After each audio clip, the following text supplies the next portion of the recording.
falar do assunto que hoje é gastrite, obstipação crônica e enxaqueca, né? Doutor Marcelo Bonanza, já conhecido de todos nós, nosso sócio aqui, diretor clínico da Jovel Clínica. Então, o que seria esses sintomas, né? Obstipação crônica, gastrite, enxaqueca, explica um pouquinho de cada um e o que é que causa esses sintomas. Você viu que a gente fez uma associação de sintomas, né, de sintomatologias que estão cada vez mais chegando nos nossos consultórios com essa associação. O paciente chega e diz, doutor, eu estou tendo obstipação crônica, né, mas entende-se a obstipação crônica, mais de que 3 dias ou 3 vezes por semana, considera-se obstipação evacuar somente 3 vezes na semana. E isso está me levando à enxaqueca. E eu estou tendo gastrites, e eu vou no endócrino, vou no gastroenterologista e vou no médico e faço os exames e não apresenta alterações a priori. Às vezes uma esofagite, alguma coisa leve, mas não é detectado nos exames. E a priori ele não teria um outro problema neurológico. Então vai no neurologista e ele continua dizendo, eu tenho enxaqueca, são crises de cefaleia, enxaquecosa, mas não tem nenhuma alteração nos nossos exames.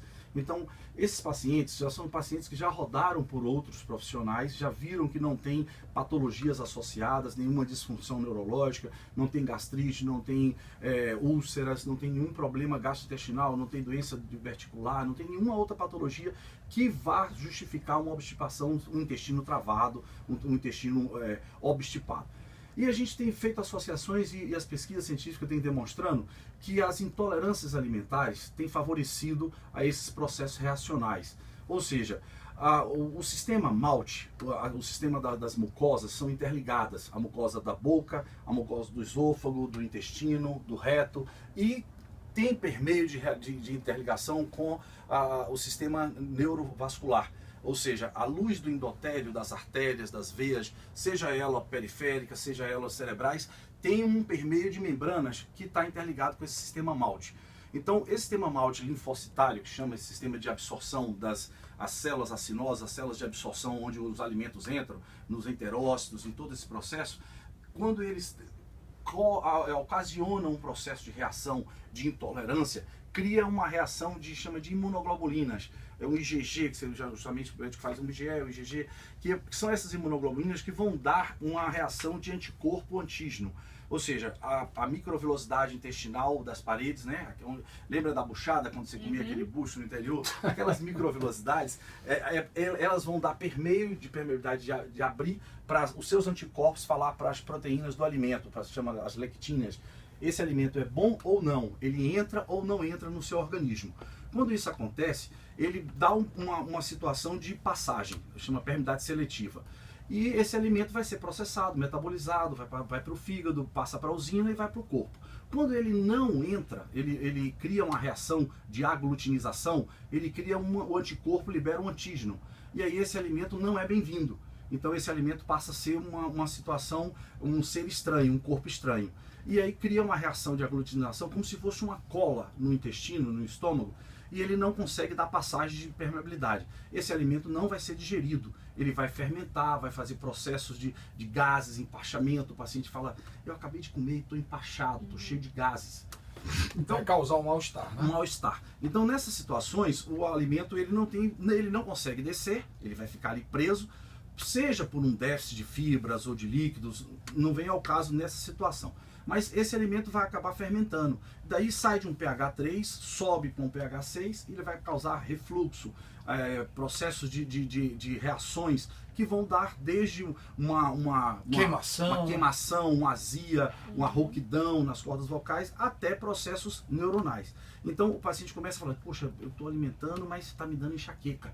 Mas você lembra qual foi o alimento? Bom, eu não me lembro bem. Tem alimentos que eu consigo identificar, mas tem alimentos que eu não consigo. Porque essas reações tardias não são reações alérgicas, são reações de intolerância. Pode desencadear 24, 48, às vezes até 72 horas após a ingestão daquele alimento, porque é uma reação em cadeia. Então, quando isso acontece por um processo de disbiose ou não, por uma má dificuldade de digestão ou de proteção do seu sistema de permeio, das suas floras, né, na flora intestinal, ele não consegue eliminar determinadas bactérias.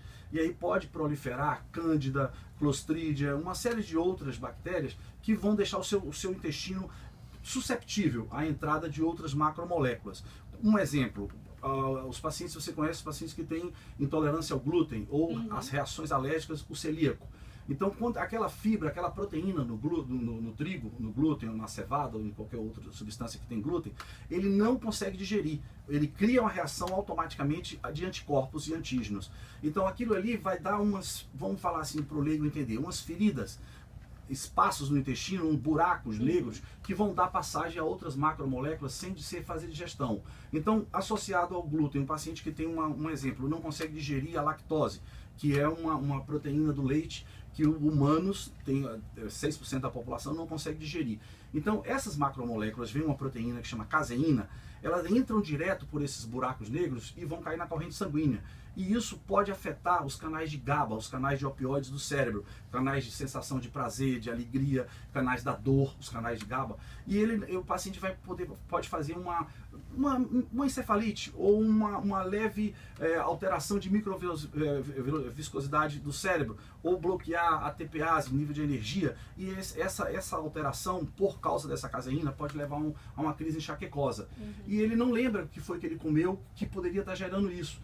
E eu tomei um cafezinho com leite, comi um pãozinho com queijo. Ele acaba perdendo o controle Rafael do que Leal realmente fala, está acontecendo. Ele acaba perdendo o controle. E não sabe a origem da coisa. Qual é a origem. Porque inofensivamente ele não comeu uma buchada, uma rabada, uma dobradinha. Não é uma comida pesada, mas é uma coisa simples. É uma coisa simples. Mas é um processo que já está errado. Já está um permeio de seletividade já favorável à entrada dessas macromoléculas. Então, hoje os testes que estão favoráveis já no Brasil, e aqui a gente já dispõe também, de intolerância, o Great Place, que é feito nos Estados Unidos, que tem um mapeamento, você consegue avaliar os ácidos orgânicos, a intolerância alimentar para mais de 200 alimentos, os metais pesados no organismo, já consegue detectar isso. Então hoje já tem exames feitos até no DNA, para ver se você tem intolerância no seu DNA, se ele tem intolerância genética para a lactose, para o glúten. Então, através desses exames, você consegue detectar o que não é detectado até então, porque o paciente passa por uma série de bateria de exames convencionais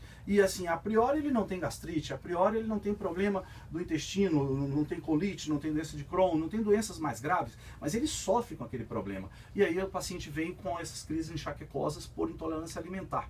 E aí, a partir daí, a gente consegue ver que quando o paciente tem uma intolerância alimentar, ele não consegue absorver vitaminas lipossolúveis, vitaminas A, vitamina D, vitamina E, vitaminas precursores de serotonina. Então, o intestino é responsável por 80% da absorção e produção de serotonina, um aminoácido importantíssimo. Doutor Marcelo, a gente vai combinar esse mesmo assunto na próxima volta, os outros capítulos, né? Nos próximos 15 dias, né, que o senhor volta, porque é interessantíssimo e a gente... É um assunto muito abrangente, infelizmente, foi favorável pra gente, né? O trânsito não ajudou. Vamos agradecer aí pela sua pela participação. Pois é, então vamos combinar para todo mundo tirar suas dúvidas, tudo certinho, porque o tempo acabou. Isso. Né? Muito obrigada pela sua vinda assim mesmo e até a próxima. Peço desculpa. Bom dia.